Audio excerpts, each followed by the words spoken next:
मैं डॉक्टर सुनीता नंदलाल कक्षा 9 के लिए पाठ के प्रश्नोत्तर लेकर आई हूँ। हरिशंकर प्रसाई द्वारा रचित मुंशी प्रेमचंद के फटे जूते।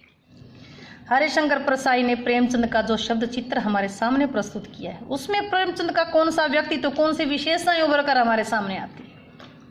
इस पाठ के आधार पर हम कह सकते हैं कि प्रेमचंद सीधे साधे व्यक्ति थे, धोती कुर्ता पहनते थे, सिर पर मोटे कपड़े की टोपी, पैरों में कैनवस के जूते पहनते थे। अपनी वेशभूषा पर कोई विशेष ध्यान नहीं देते थे। उनके फटे हुए जूते में से उंगली बाहर निकली होने पर भी उन्हें कोई शर्म संकोच नहीं होता था। उनके चेहरे पर सदा बेपरवाही विश्वास का भाव रहता था। वे कभी संघर्षों से नहीं घबराते थे, लगातार कार्य करते रहते थे। सही उत्तर पर सही टिक का निशान लगाइए। बाएं पांव का जूता ठीक है मगर दाहिने जूते में बड़ा छेद हो गया है। बाएं पांव का जूता ठीक है, ये बात गलत है क्योंकि बाएं का थोड़ा था, दाएं पांव का जूता ठीक था। लोग तो इत्र चुपट कर फोटो खिंचवाते, इसमें फोटो में खुशबू आ रही, जिससे फोटो में खुशबू आ जाए, ये कथन ठीक है। यूं का यूं लेसन में आया है, तुम्हारी ये व्यंग्य मुस्कान मेरे हौसले बढ़ाती है, ये कथन गलत है। जिसे तुम घृणित समझते हो उसकी तरफ अंगूठे से इशारा करते हो, जिसे तुम घृणित समझते हो उसकी तरफ अंगूठे से इशारा करते हो, ये कथन भी गलत है। नीचे दी गई पंक्तियों में निहित व्यंग्य स्पष्ट कीजिए। इसमें व्यंग्य क्या आया है?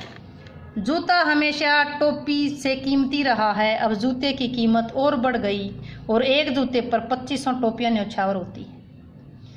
लेखक कहना चाहता है कि जूता टोपी से महंगा होता है, इसलिए सामान्य व्यक्ति के लिए जूता खरीदना आसान नहीं होता। जूते की कीमत में अनेक टोपियां खरीदी जा सकती हैं।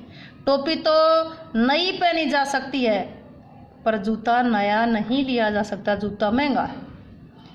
अगला, तुम पर्दे का मैं तो नहीं जानते, हम पर्दे पर कुर्बान हो रहे हैं। लेखक कहता है कि आज के युग में सभी अपनी कमियों, अपनी बुराई, अपनी कमजोरियों को छिपा कर रखते हैं, इसलिए सब पर्दे के महत्व को स्वीकार करते हैं। लेकिन प्रेमचंद जी दिखावे में विश्वास नहीं रखते थे। वे पर्दे के महत्व, इसलिए पर्दे का महत्व नहीं समझते थे। आज के आडंबर प्रिय लोग बारी तड़क भड़क दिखावे के लिए पर्दे की प्रथा पर न्यौछावर हो रहे हैं, उसको ढक कर रखना चाहते हैं। जिसे तुम घृणित समझते हो उसकी तरफ हाथ की नहीं पांव की उंगली से इशारा करते हैं। ये आता है, जिसे तुम घृणित समझते हो उसे पांव के अंगूठे से नहीं, जिसे तुम घृणित समझते हो उसकी तरफ हाथ की नहीं पांव की उंगली का इशारा करते हो। प्रेमचंद जी की कथनी और करनी में कोई अंतर नहीं। जो कहते हैं वो करके दिखाते हैं। जिसे पसंद नहीं करते उसे खुलकर उसका विरोध करते, आलोचना करते हैं। उन्होंने लिखा कि जिसे प्रेमचंद घृणा करते थे उसकी ओर हाथ की नहीं पैर की अंगुली से इशारा करते थे। पाठ में एक जगह लेखक सोचता है फोटो खिंचवाने के लिए ये अगर उसकी ये ड्रेस है, ये पोशाक होगी, अगले पल विचार बदल देता है लेखक। नहीं, इस आदमी के पास अलग अलग ड्रेस हो ही नहीं सकती।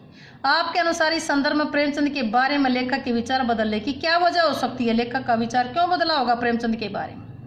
इसलिए बदला होगा क्योंकि उसे लगा प्रेमचंद एक सीधे साधे व्यक्ति हैं, अपनी वेशभूषा के बारे में ज़्यादा ध्यान नहीं देते, एक सामान्य व्यक्ति के समान उपलब्ध साधनों के अनुसार वेशभूषा धारण करते हैं। वे दिखावे में विश्वास नहीं करते, वे जैसे हैं वैसे ही दिखना चाहते हैं।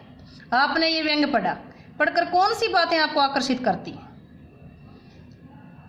निम्नलिखित बातें आकर्षित करती हैं जो पाठ में आई हैं। लेखक ने प्रेमचंद के व्यक्तित्व का शब्द चित्र प्रस्तुत किया। सिर पर किसी मोटे कपड़े की टोपी, कुर्ता धोती पहने हैं, कनपट्टी चिपकी है, गालों की हड्डियां उभर आई हैं, घनी मूंछ है, चेहरा भरा भरा बतलाती। दूसरा, लेखक ने जूते का विवरण दिया। जूता कैनवस का है, उसके बंद बेतरतीब बंधे हुए हैं, बंदे के सिरे से लोहे की पतरी निकल गई है, जूते के छेद में बंद डालने से परेशानी होती है। दाएं पांव का जूता ठीक है, बाएं पैर के जूते में बड़ा छेद है जिसमें से उंगली बाहर आई है। तीसरी बार, लेखक ने प्रचलित अंग्रेजी शब्दों का सहज रूप से प्रयोग किया, जैसे ready, please, click, thank you, tragedy, photo, ये अंग्रेजी के शब्दों का प्रयोग है। और देखिए, गोदान, पूस की रात, कुंभनदास आदि के उदाहरण दिए हैं। ये उपरोक्त बातें हमें प्रभावित करती हैं। लास्ट देखिए, पाठ में टीले शब्द का प्रयोग किन संदर्भों को इंगित करने के लिए किया गया है? टीले शब्द का मतलब ऊंचाई का मतलब जिंदगी में कहीं आगे बढ़ रहे हैं तो कोई रुकावट आई है, संघर्ष है, मुसीबत है, कठिनाई है, समस्या है, परेशानियां हैं आदि के लिए टीले शब्द का प्रयोग किया गया है। उम्मीद है वीडियो आपको अच्छी लगी होगी। लाइक करें, शेयर करें और चैनल को सब्सक्राइब जरूर करें।